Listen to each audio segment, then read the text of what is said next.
Mega power star Ram Charan, young tiger NTR లను ఒకే frame లో చూడాలంటేనే రెండు కళ్ళు చాలవు. అసలు ఆ కాంబినేషన్ అనేదే ఊహకు రానిది, ఊహించలేనిది. కానీ దర్శక ధీరుడు రాజమౌళి పుణ్యమా అని ఆ స్టార్లు ఇద్దరు చేతులు కలిపారు.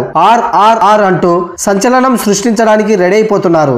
అరవింద సమేత రిలీజ్ అయిన తర్వాత నెల రోజులు విశ్రాంతి తీసుకొని తారక్ రాజమౌళి సెట్స్ కు వెళ్లనున్నాడు. ఈ లోపు రామ్ చరణ్ కూడా బోయపాటి సినిమా పూర్తి చేసి రాజమౌళి టీమ్ తో జాయిన్ కానున్నాడు.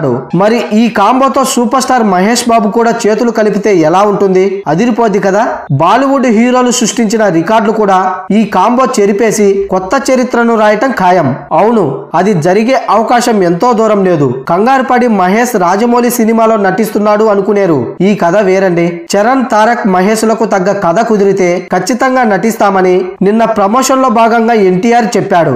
ముగ్గురం మంచి స్నేహితులం, అదిరిపోయే కథ కుదిరితే మేమంతా రెడీ అంటూ తారక్ ఇచ్చిన స్టేట్మెంట్ ఇప్పుడు సోషల్ మీడియాలో వైరల్ గా మారింది. మహేష్ కూడా ఇతర హీరోలతో కలిసి మల్టీ స్టారర్లు చేసిన వాడే కాబట్టి తన నుంచి ఎలాంటి అబ్జెక్షన్లు ఉండవు. మంచి కథ కుదరడమే ఆలస్యం.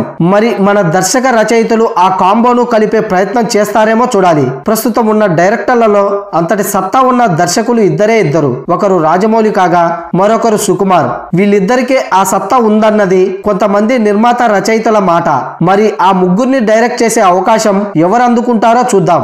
ముగ్గురు స్టార్స్ కలయిక అన్నది అంత ఈజీగా జరిగేది కాదు. కథ విషయంలో విజయేంద్ర ప్రసాద్ కన్నా అద్భుతంగా ఆలోచించగలగాలి. దాన్ని పేపర్ పై పెట్టగలగాలి. అది యూనిక్ స్టోరీ అయి ఉండాలి. రొటీన్ కమర్షియల్ వేల్లో ఉంటే ముగ్గురు స్టార్ హీరోల ఇమేజ్ పై దెబ్బ పడే అవకాశం లేకపోలేదు. చాలా అడ్వాన్స్ గా థింక్ చేయగలగాలి. ముఖ్యంగా తెలుగు ఫార్మేట్ ను మర్చిపోయి కథ రాయగలగాలి. అప్పుడే ఆ కాంబినేషన్ కు ఓ క్రేజ్ ఉంటుంది. ప్రస్తుతం ఎవరి సినిమాల్లో వాళ్ళు బిజీగా ఉన్నారు. మరో 2 ఏళ్ల వరకు ముగ్గురు హీరోల డేట్లు లాక్ అయి ఉన్నాయి. మరి ఈ కలయిక కోసం ఎప్పటి వరకు వెయిట్ చేయాలా?